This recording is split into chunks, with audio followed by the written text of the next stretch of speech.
இங்க நம்ம music director Shibu ஒரு இடத்துல நின்று பாட்டு கேட்டுட்டு இருக்காருங்க. அங்க நம்ம ஐஷு வராங்க. ஐஷு வாயை திறந்து பேச வர்றதுக்குள்ளே ஷிபு செம்ம எக்ஸைட்மெண்ட் ஆகி, ஐயோ நான் உங்க வாய்ஸ் கேட்டேன், சூப்பரா இருந்துச்சு, என்னோட அடுத்த பாட்டை நீங்க தான் பாடணும் அப்படின்னு சொல்லி சான்ஸ் அள்ளி கொடுக்குறாருங்க. ஆனா நம்ம ஐஷு இருக்காங்களே, மனசை கல்லாகிட்டு அரை மனசோட ரொம்ப கஷ்டப்பட்டு சொல்றாங்க, சார் நான் உங்ககிட்ட சொல்ல வந்தது என்னன்னா, யாரோ ஒருத்தர் உங்ககிட்ட நான் பாடுற வீடியோவை காமிச்சிருப்பாரு, அதை அப்படியே மறந்துடுங்க. எனக்கு பாடுறதுல கொஞ்சம் கூட இன்ட்ரெஸ்ட் இல்லை. நான் ஒரு செஃப் ஆகணும்னு தான் ஆசைப்படுறேன், ஒரு சிங்கர் ஆகணும்னு நான் கடவுளை கூட ஆசைப்படல அப்படின்னு சொல்றாங்க. இதை கேட்டு ஷிபு அப்படியே ஷாக் ஆகி, என்னம்மா இப்படி சொல்றீங்க, சான்ஸ் கிடைக்காம எத்தனையோ பேர் காத்துக்கிட்டு இருக்காங்க, அப்படி காத்துட்டு இருக்கவங்களுக்கு கூட உங்களோட இந்த திறமையான வாய்ஸ் இருக்காது. உங்களுக்கு நல்ல வாய்ஸும் இருக்கு, சான்ஸும் தேடி வந்திருக்கு. தயவு செஞ்சு இதை மிஸ் பண்ணிடாதீங்க. இது உங்களுக்கு இல்ல, பிலிம் இண்டஸ்ட்ரிக்கே பெரிய லாஸ் அப்படின்னு எவ்வளவோ எடுத்து சொல்றாருங்க. ஆனா ஐஷு, இல்ல சார் ப்ளீஸ் என்ன போஸ்ட் பண்ணாதீங்க அப்படின்னு சொல்லிட்டு அங்கிருந்து கிளம்பிடுறாங்க. அடுத்த சீன்ல நம்ம வெற்றியும் பாண்டியும் பேசிக்கிட்டு இருக்காங்க. பாண்டி ரொம்ப ஆதங்கமா, டேய் வெற்றி, என்ன இருந்தாலும் ஒரு பொண்ணு, உன் மேல கை நீட்டி அடிச்சது தப்புடா, நீ என்ன தப்பு பண்ணியிருந்தாலும் வாயில சொல்லியிருக்கலாம்ல, எதுக்கு கை நீட்டணும் அப்படிங்கிற மாதிரி கேட்கறாங்க. உடனே வெற்றி, டேய் பாண்டி இங்க பாரு, அவன் என் மேல கை நீட்டி அடிச்சிருக்கான்னா அந்த அளவுக்கு நான் ஏதோ ஒரு பெரிய தப்பு பண்ணியிருக்கேன் அப்படிங்கிற மாதிரி சொல்றான். அதனாலதான் அவ அவ்வளவு கோவப்பட்டிருக்கான். சோ தப்பு என் மேலதான் இருக்கு, இனிமே இந்த விஷயத்தை பத்தி என்கிட்ட பேசாத அப்படின்னு சொல்லி பாண்டிய அனுப்பி விட்டுறாருங்க. அதே மாதிரி இங்க நெடுமாறன் அவரோட ரூம்ல ரொம்ப அப்செட்டா உட்காந்துட்டு இருக்காரு.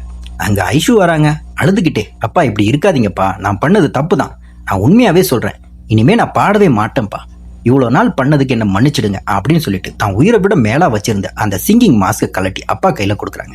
என்கிட்ட இனிமே எப்பவும் போல பேசுவீங்கன்னு நம்புறேன்ப்பா அப்படின்னு சொல்லிட்டு அங்கிருந்து கிளம்புறாங்க. ஐஷு போனதுக்கு அப்புறம் நெடுமாறன் அந்த மாஸ்க வெறிச்சு வெறிச்சு பாக்குறாருங்க. அப்புறம் என்ன பண்ணாரு தெரியுமா, சட்டுன்னு அதை குப்பை தொட்டில தூக்கி போடுறாரு. இந்த பக்கம் கேண்டீன்ல வேணியும் ஐஷுவும் உட்கார்ந்துட்டு இருக்காங்க. வேணிக்கு செம கோவம் வருதுங்க. ஐஷுவை போட்டு தாக்குறாங்க. என்ன இருந்தாலும் நீ உன்னோட லிமிட்ஸை கிராஸ் பண்ணிட்ட ஐஷு, அவன் என்ன உன்னை பழி வாங்கவா வந்தான், உன்னோட நல்லதுக்காக உனக்கு ஒரு லைஃப் கிடைக்கணுமே அப்படின்னு சொல்லி சான்ஸ் கேட்டு தானே போனான், நானும் இதே வேலையை தானே பண்ணேன், எப்படி நீ அவனை கை நீட்டி அடிக்கலாம் அப்படிங்கிற மாதிரி கேட்கறாங்க. அதுக்கு ஐஷு, உன்கிட்ட பேசுனது வேற அவன்கிட்ட பேசுனது வேறடி அப்படிங்கிற மாதிரி மழுப்ப வேணி விடாம, என்கிட்ட பேசுனது இருக்கட்டும், ஆனா அவனை நீ அடிச்சது ரொம்ப தப்பு, நீ வர வர பண்றது எதுவுமே சரியில்லை அப்படின்னு சொல்லிட்டு செம கோவமா அந்த இடத்த விட்டு கிளம்புறாங்க. கட் பண்ணா பிரியாவை மீட் பண்றதுக்கு ஒருத்தர் வராருங்க. அவர் பிரியாவோட தம்பி விக்ரம்னு நினைக்கிறேன்.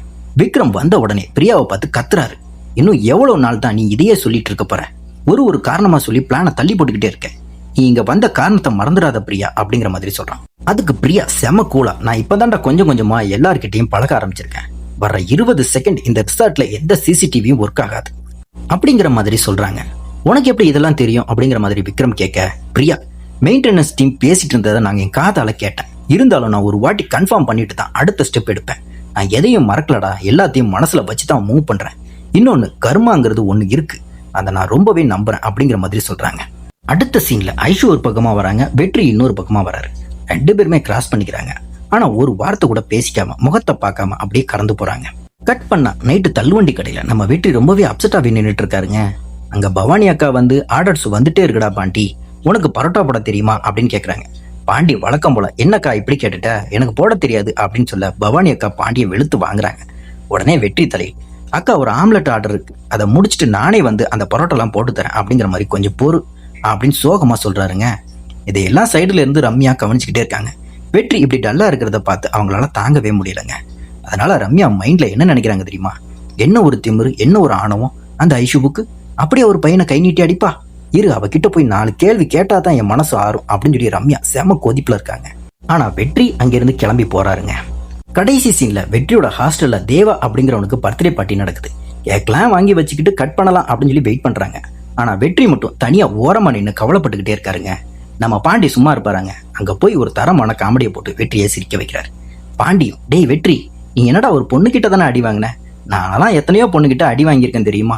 இதை கேட்ட உடனே வெற்றிக்கு சிரிப்பு தாங்க முடியலங்க. கலகலன்னு சிரிச்சிடுறாரு. உடனே பாண்டி, என்ன இருந்தாலும் அவ கை வச்சது தப்பு தாண்டா அப்படின்னு சொல்ல வெற்றி திருப்பியும், அப்படிலாம் அவளை பத்தி தப்பா பேசாத அப்படின்னு அவளுக்கு சப்போர்ட் பண்ணி பேசுறாருங்க.